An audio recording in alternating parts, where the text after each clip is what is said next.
نحمده ونصلي على رسوله الكريم أما بعد فأعوذ بالله من الشيطان الرجيم بسم الله الرحمن الرحيم رب اشرح لي صدري ويسر لي أمري واحلل عقدة من لساني يفقه قولي رب زدني علما اللهم فقهنا في الدين اللهم إنا نسألك علما نافعا ورزقا طيبا وعملا متقبلا اللهم انفعنا بما علمتنا وعلمنا ما ينفعنا وزدنا علما اللهم يا مقلب القلوب ثبت قلوبنا على دينك اللهم يا مصرف القلوب صرف قلوبنا على طاعتك.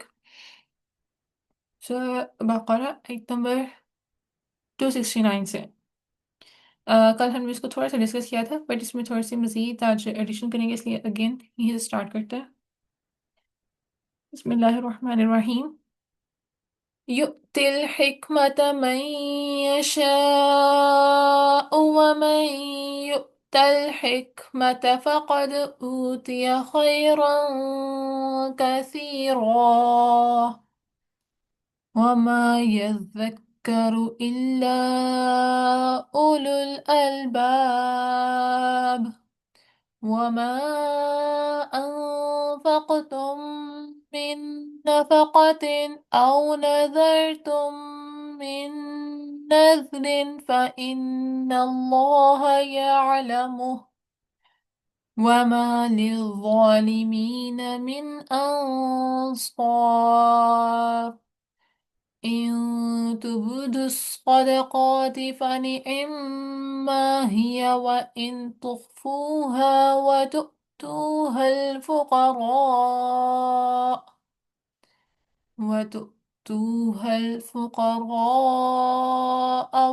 فهو خير لكم ويكفر عنكم من سيئاتكم والله بما تعملون خبير. ترجمہ. یؤتی وہ دیتا ہے حکمت حکمت من یشاء جس کو وہ چاہتا ہے ومن اور جو کہ یؤتی دیا گیا حکمت حکمت فقط تو تحقیق اوتیا دیا گیا وہ خیرن بھلائی خیر کثیرن بہت زیادہ وما اور نہیں یذکروا نصیحت پکڑتا ہے الا مگر اولو الالباب عقل والے. تو حکمت کا ہوتا ہے مطلب کہ رائٹ ٹائم پر رائٹ ڈیسیژن لینا، کسی قول و عمل کو پورے اس کے اوصاف کے ساتھ مکمل کرنا، یا کسی کام کی تکمیل میں صحیح قوت فیصلہ اور بصیرت ہو، دانش مندی، سمجھ، علم، عقل سلیم اور دین کے معاملے میں سمجھ بوجھ، یعنی اپنے مال کو بہتر فائدہ اٹھانے کی سمجھ جس کو چاہتا ہے دیتا ہے اور وہ جانتا ہے کہ کون ڈیزرو کرتا ہے. اور حکمت اللہ تعالیٰ کس کو دیتے ہیں نا، تو اس کا ایک راز ہے اللہ تعالیٰ کا ڈر. جس میں اللہ تعالیٰ کا ڈر ہوگا نا اس میں اللہ تعالیٰ کی حکمت، اللہ تعالیٰ اس میں حکمت بھی ضرور دیتے ہیں، اور اس کو ہر معاملات کی معاملہ فہمی بھی ہو جاتی ہے. اللہ تعالیٰ کا ڈر ان دا سینس آف تقوی، ڈر ہوتا ہے کہ اللہ واپس نہ لے لے. ایسے بھی لوگ ہیں جو دنیا کے علم کے بڑے ماہر ہیں اور ہر دنیاوی کام کو عقل مندی سے سمجھ لیتے ہیں، لیکن دین میں بالکل اندھے ہیں. ایسے بھی ہیں جو دنیاوی علم میں کمزور ہے لیکن جو دین کا علم ہے، علوم شرعی ہے، اس میں بہت ماہر ہوتے ہیں. بس یہی ہے وہ حکمت کو جو اللہ تعالیٰ کسی کو دیتا ہے اور کسی کو نہیں. جس کو یہ عقل مل گئی کہ وہ اپنے مال کو بہتر سے بہتر جگہ پر زیادہ سے زیادہ نفع مند طریقے سے خرچ کر سکے، وہی بہت بڑی دولت کا مالک ہے. اب یہاں پر اولو الالباب ہے نا، عقل مند، یعنی جس کے اندر حکمت ہو، ایسی جگہ خرچ کیا جائے جہاں بندگان اللہ تعالیٰ کی عبادت کے لیے جو لوگ ہیں ان کی بھلائی ہو، خرچ کرنے کے بعد دنیا آخرت میں عزت ہو، آخرت میں بخشش ہو اور اچھی کمائی ہو، اور ایسی قوت جس سے چیزوں کی حقیقت ظاہر ہو. حکمت میں یہ بھی آتا ہے. تو دنیا میں اکثر لوگ دھوکے میں رہتے ہیں، جیسے جوانی ہے دنیا، خوبصورتی کا معیار، شادی میں خوشی. تو یہ بالکل ایک دنیا کے عارضی دھوکے ہیں۔ کوئی شخص خوش آمد کرتا ہے مگر دھوکہ دیتا ہے، بعد میں آپ کو پتہ چلتا ہے دھوکے میں ہے کہ دنیا کی شہرت ہی اصل شہرت ہے، ناموری اس کی دنیا کی اصل ناموری ہے، مال دنیا کا اصل مال ہے، جبکہ یہ سب سے بڑا دھوکہ ہے۔ جس ماحول میں ہم رہتے ہیں وہاں جس چیز کو زیادہ امپورٹنٹ ملتی ہے ہم بھی اس کو امپورٹنٹ دینے لگ جاتے ہیں، پھر قرآن پڑھنے کے بعد ہماری پرائورٹیز بدل جاتی۔ تو اسی کا نام حکمت ہے کہ انسان علم حاصل کرنے کے بعد بھی اس کو پتہ ہو کہ پرائرٹائز کس کو کرنا ہے کس کو نہیں۔ جیسے ہم لوگ اگر جب تک قرآن پڑھتے ہیں ہمارا اس وقت دین کا لیول اور ہوتا ہے، پھر اس کا لیول اور ہوتا ہے۔ اگر تو اس کے ساتھ جڑے رہیں، انسان کے عمل میں مزید امپرومنٹ آتی رہتی ہے آتی رہتی ہے، بٹ جیسے ہی قرآن سے چھوٹ جائے، وقفہ آ جائے، تو ہم خود کو بھی دیکھ چیک کر سکتے ہیں کہ ریگولر تو کوئی بھی نہیں، ٹھیک ہے۔ تو جب آپ کے جس دن چھٹی ہوتی ہے، کیا اس وقت آپ کی کیفیت ہوتی ہے، کوئی پریشانی ہوتی ہے، کس طرح سے اس کو ڈیل کرتے ہیں، اور وہ دن کمپیئر کریں جس میں آپ نے مشکل پریشان تھے مگر پھر بھی آپ نے قرآن پڑھا، تو اس میں اور عام روٹین میں جو ٹینشن کی وجہ سے چھوڑ دیتے ہیں یا پڑھتے نہیں ہیں قرآن کے ساتھ کلاس نہیں لیتے، تو ان دنوں میں کیا فرق ہوتا ہے، یہ ایک لائیو ایگزامپل ہے، ہم لوگ ابھی ابھی ایکسپیرینس اس چیز کو کر سکتے ہیں۔ جسٹ اسٹاپ اور اس چیز کو سوچیں۔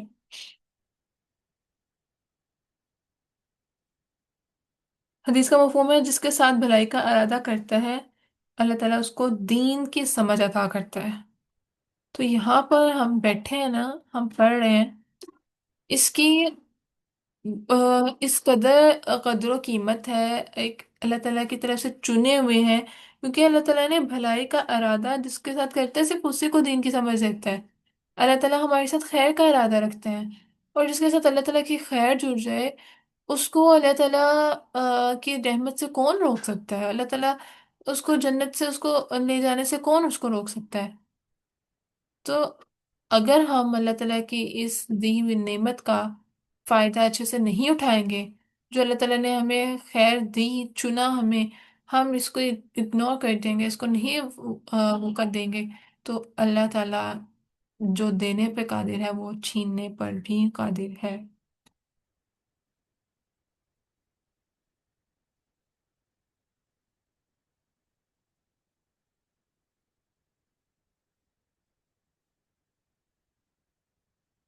اچھا، جب انسان دین کی سمجھ والی اینک لگاتا ہے نا، تب اس کی پرائرٹیز لازمی چینج ہوتی ہیں کہ خود ابھی جب دین کو پڑھنے لگے اتنا سمجھ آ گئی، ہر ٹائم اس نیت کو کاؤنٹ کرنے کی بات آتی ہے، تو خود سے کوشچن پوچھے پہلے مال کیا کہاں خرچ کرتے تھے اور اب کہاں کرتے ہیں؟ کیونکہ صدقات کی کافی دفعہ جو ہے وہ اس کی ریپیٹیشن ہو گئی ہے نا، تو پہلے کہاں کہاں کرتے تھے، اس قرآن کو اب پڑھنے کے بعد، ان آیات کو پڑھنے کے بعد اب کہاں کہاں کرتے ہیں؟ کسی بھی سڑک میں نکلے تو بڑے سے بڑے زیادہ سے زیادہ اشتہار لگے ہیں، بہت بڑے، ٹی وی میں بھی ان اشتہار میں دکھایا جاتا ہے، جبکہ اصل میں کچھ اور ہوتی ہیں چیزیں، وہ دھوکہ ہوتا ہے، دھوکے میں زیادہ آتی بھی ہوتے ہیں۔ تو انسان اپنی کوشش کو ٹھیک جگہ پر لگائے گا تو ٹھیک ہدف پر نشانہ لگائے تبھی کامیاب ہوگا، بغیر حکمت کے ہدف کے بغیر نشانہ لگائیں گے تو تیر ضائع کرتا ہے انسان۔ یہ بات صرف ایک عقل مند کو سمجھ آتی ہے۔ حدیث کا مفہوم ہے حسد اس دو صورتوں میں جائز ہے، ایک اس شخص کے بارے میں جس کو اللہ تعالیٰ نے دولت دی ہو اور اس دولت کو اللہ تعالیٰ کی راہ میں خرچ کرنے پر قدرت رکھتا ہو، ایک اس شخص کے بارے میں جس کو اللہ تعالیٰ نے حکمت دی ہو اور وہ اس کے ذریعے فیصلے کرتا ہو اور حکمت کی تعلیم دیتا ہو، ایسے دو شخص سے حسد جائز ہے۔ ہم لوگ اللہ تعالیٰ سے علم، مال، یہ سب کچھ تو مانگ رہے ہوتے ہیں،